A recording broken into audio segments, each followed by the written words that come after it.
আপনি কি ফেরেশতা? আপনার কি কোনো গোপন পাপ নাই? আপনার কি কোনো গোপন ভুল নাই?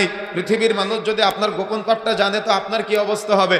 আপনার কি ইজ্জত থাকবে? আপনার কি সম্মান থাকবে? আপনার কি মর্যাদা থাকবে? আমাদের নিজেদের এমন বহু গোপন পাপ আছে যে পাপটা যদি আমরা নিজেরা কল্পনা করি তাহলে নিজেদের প্রতি নিজেদের ঘৃণা জন্ম হয়। ইস, আমি এত পাপ করেছি, ইস আমি এত গুনাহ করেছি। তার মানে নিজের প্রতি নিজের ঘৃণা জন্ম হয়। তো আমি এত এত এত পাপ করলাম, নিজের প্রতি নিজের এত ঘৃণা, তারপরেও কেন আমি আরেকজনকে নিয়ে পড়ে থাকি? তারপরেও কেন আমি আরেকজনের পিছনে লেগে থাকি? তারপরেও কেন আমি আরেকজনকে নিয়ে গীবত, অপবাদ, নিন্দা, তহমতে লিপ্ত থাকি? কেন? আমি কি ফেরেশতা? আমি কি কোনো ভুল করি নাই? আমার কি কোনো গোপন পাপ নাই? আমার গোপন পাপটা যদি আমার বাবা জানে, আমার গোপন পাপটা যদি আমার মা জানে, আমার গোপন পাপটা যদি আমার এলাকার মুরব্বীরা জানে তো কি হবে? সম্মান থাকবে, ইজ্জত থাকবে। তো আপনি কি চান আপনার পাপগুলো মানুষ জানুক? আপনি কি চান আপনার পাপগুলো আপনার সন্তানেরা জানুক? যদি আপনি না চান তাহলে আরেকজন বান্দার পাপ গোপন রাখতে হবে।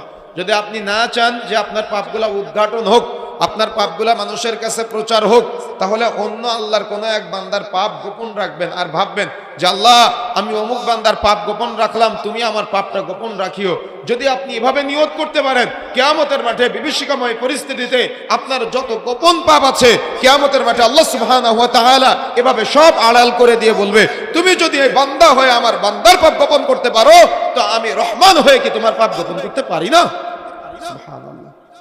আর যত আপনার হৃদয়, আপনার মন, আপনার আত্মা অন্যের পাপ উদ্ঘাটন করা, অন্যের পিছনে লেগে থাকা, অন্যকে ছোট করা, খাটো করা, অন্যের যত গোপন পাপ আছে সব তালাশ করে বেড়ানো যদি আপনার অভ্যাস হয়, চগলখুরি করে বেড়ানো যদি আপনার অভ্যাস হয়, তাহলে মনে রাখার চেষ্টা করতে হবে কিয়ামতের মাঠে যত আপনার গোপন পাপ আছে আল্লাহ সুবহানাহু ওয়া তাআলা সব উদ্ঘাটন করে সব অপরাধের শাস্তি কিয়ামতের মাঠে আপনাকে দিবে।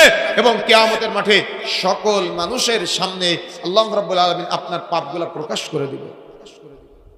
কথা কি বুঝতে পারছেন?